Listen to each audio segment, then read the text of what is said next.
Hello అండి, good morning. నిన్న మళ్ళీ మా శ్యామలక్క మళ్ళీ వచ్చేసింది అనమాట. ఏదో ఈసారి ఎవరి గురించి మాట్లాడుతుందంటే పాపం ఎవరో స్క్రిప్ట్ 2 పదాలు రాసిచ్చినట్టున్నారు.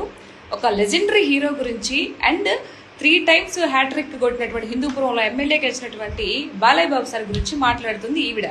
ఎవరు చెప్పారో ఏమో కానీ అసలు బాలయ్య బాబు సార్ గురించి మాట్లాడే అర్హత నీకు ఉందంటావా?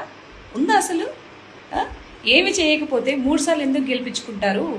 First Balayya Babu sir MLA contestant చేయడానికి పోయినప్పుడు మీకు ఏం కావాలి అని ప్రజలను అడిగితే అక్కడ మాకు తాగడానికి నీరు లేదండి, మంచినీళ్ళు ఇప్పించండి అడిగితే వాళ్ళ కోసం కొన్ని 100 కోట్లు ఖర్చు పెట్టి వాటర్ తెప్పించి ఇప్పటికీ మంచినీళ్ళకి సదుపాయాలని వాళ్ళు కలిగిస్తున్నారు ఉండే ప్రజలకి.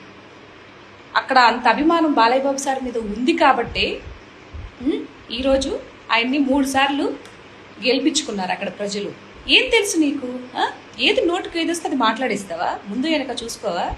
ఎంతసేపటికి వాళ్ళ మీద ఇన్నిసార్లు గెలిచారు, వీళ్ళ మీద ఇన్నిసార్లు, మీ వాళ్ళు వెనకతలు మీ వాళ్ళు ఉన్నారు కదా, వాళ్ళ గురించి మాట్లాడు.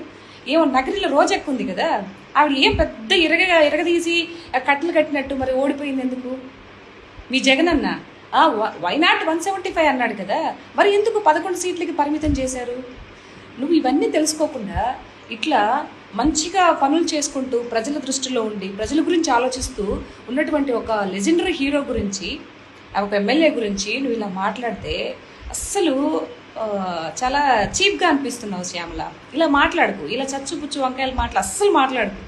ఏదన్నా ఉంటే డైరెక్ట్గా మాట్లాడు. ఇక్కడెక్కడ కనిపించట్లేదు. ఎంత మేలు చేసా తెలుసా హిందూపురానికైనా? నీకు తెలుసా అసలు? హాస్పిటల్స్ని ఎంత ఇదిగా చూసి ప్రైవేట్ హాస్పిటల్ కన్నా బ్రహ్మాండంగా ఉండాలని చెప్పేసి హాస్పిటల్ని ఎంత ఇదిగా ఇది చేశాడు. ఏం తెలుసు నీకు? అక్కడికి వెళ్ళి చూడు. ఇంకొకసారి ఇలా మాట్లాడబాక. మాట్లాడతాన్ని తెలుసుకొని మాట్లాడు, లేకపోతే కూసో. ఓకేనా?